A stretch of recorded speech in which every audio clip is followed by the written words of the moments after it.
Everyone, it's Joylyn Ross, writing as best-selling author Enjoy. And as you can see, the topic of this video, or the title of this video, is plagiarism. Being an author and having children in school who take English class, who are often assigned projects in which they have to write. My children have been accused of the ultimate worst that any writer, any author can be accused of, which is plagiarism. My daughter, Nicole, I'll never forget, it had to be like in about third grade, and she wrote a story and she worked on it so hard. It was part of her class assignment, and she really worked on this assignment so hard. And she took it to class, teacher read it, she got to read some of it out loud, and to hear the children whispering and mumble, well, her mom's a writer. Her mom probably wrote it for her, or her mom probably helped her write it.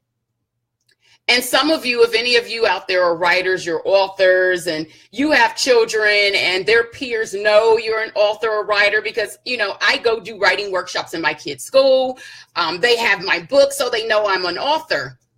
And so maybe your kids are, you know, been accused of that, or maybe your children, you know, even feel as if they're held to a higher standard because their parent is a writer or an author. But nonetheless, when my daughter came home, I was excited for her because she was excited about her project. So, you know, what happened? You know, did you get a good grade? Did you read it? Did the class love it? Did the teacher love it? And that joy that she had when she left for school that day, it was totally deflated. Hearing the mumbles, hearing the whispers, oh, her mom probably wrote it, or her mom probably helped her write it. And I could relate because, believe it or not, at one point in my career, I was accused of plagiarism. I had been hired to be the acquisitions editor for an anthology I was putting together. And so I got to choose the different stories that were going to go into the anthology. Now, I had written a full-length novel, and what I did is I took a portion of my full-length novel and said, okay, I'll put it in the anthology.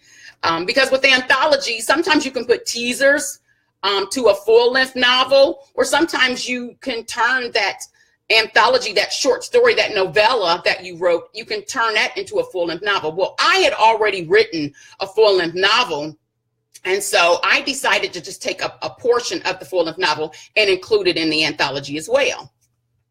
But I had written the novel about a year prior to putting the anthology together, or being hired to put the anthology together for this company. Because when you work for a traditional publisher, say, for example, your release date for your book is December 2018, you would have needed to turn that manuscript in December 2017. See, in the real publishing world, when you're operating in a spirit of excellence, you work on that book for an entire year. Okay. So again, if that manuscript is set to release December 2018, you would turn that into your publisher December 2017, an entire year before the release date, and work on that manuscript and perfect that manuscript and get reviews and do pre-orders and all of that. In the real literary world, you work on a manuscript for a year in a spirit of excellence, okay? Not 3 months, not 6 months. You work and you perfect that thing, and you go through the different steps that a major publishing house goes through with their books and with their authors. So you spend time on it. So again, my full-length novel had been written a year in advance before we put this anthology together.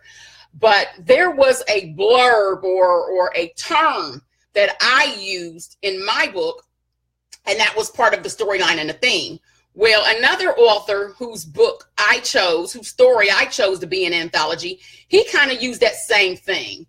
And when I read his submission, I was like, oh no, you know, he's kind of using the same theme as I'm using, but it was a great story. And I didn't want to be selfish and say, well, we're not going to publish his, story because he's using a theme. And it was just a little minor theme in my book.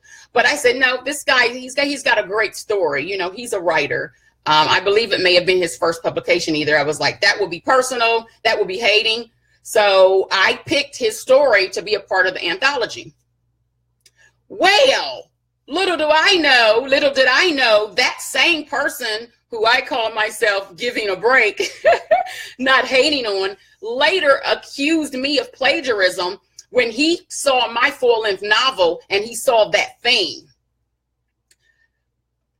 I wasn't fazed by it in the point where, oh my gosh, we're going to be sued, because me and the publisher had documentation where I had emailed her my full finished manuscript long before this guy ever submitted his story. But the fact of being accused of plagiarism, I've been writing since I can remember. I'm full of creativity. A lot of people say they read to escape life. I wrote to escape life. And so that had always been my deliverance, my healing. And so then to be accused of taking somebody else's term and idea, well, the funny thing is this person didn't even make up the term. It was a term I got out of a Biggie Smalls song. I'm like, dude, so it was Biggie Smalls, is the Notorious B.I.G. going to come sue us both? But nonetheless, I never entertained him. The publisher never entertained him.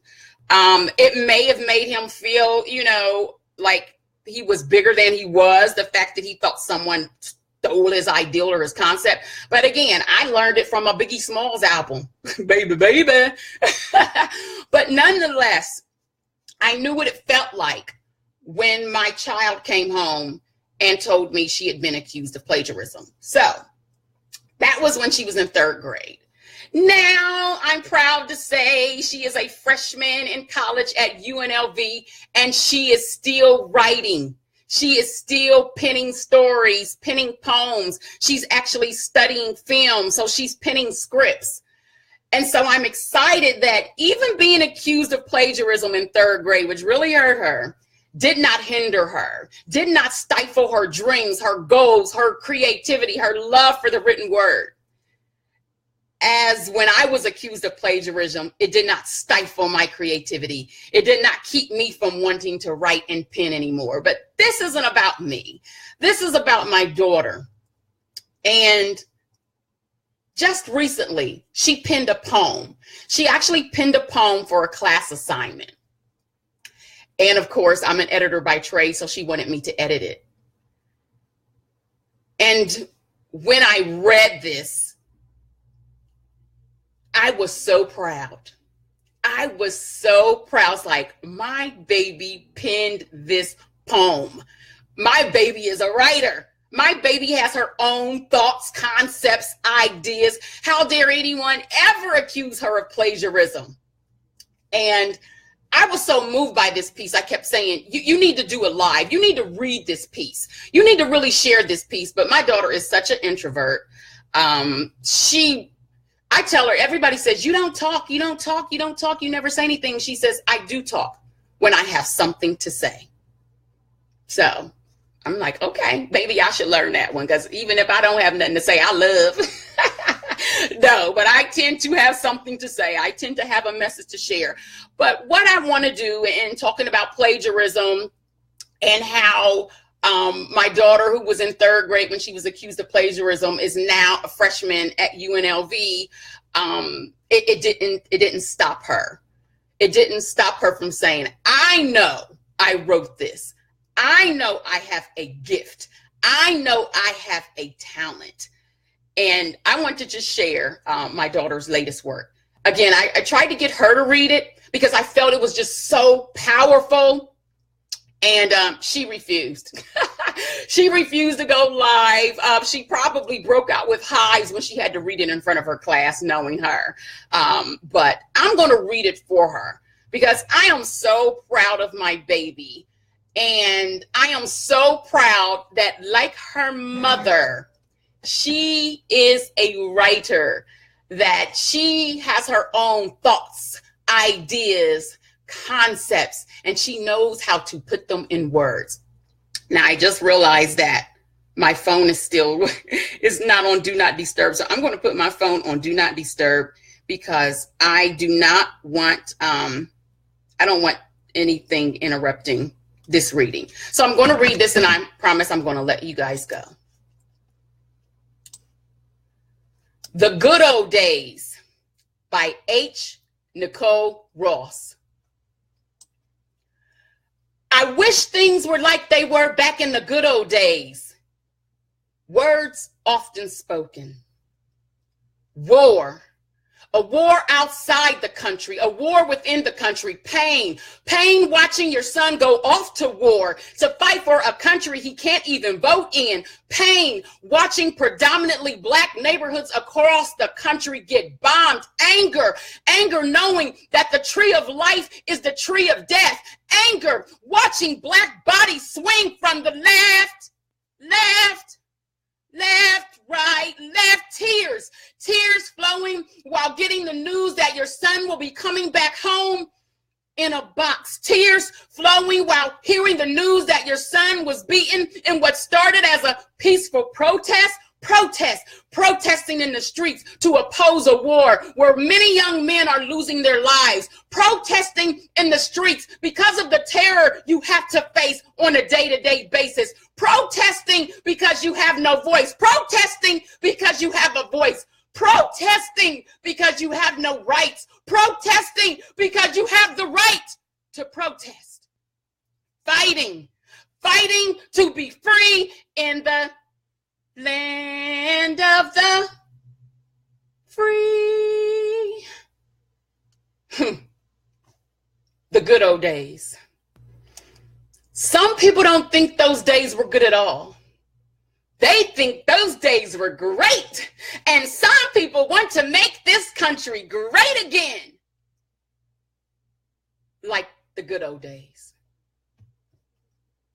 And that is my baby's poem, The Good Old Days by H. Nicole Ross. Thank you for listening.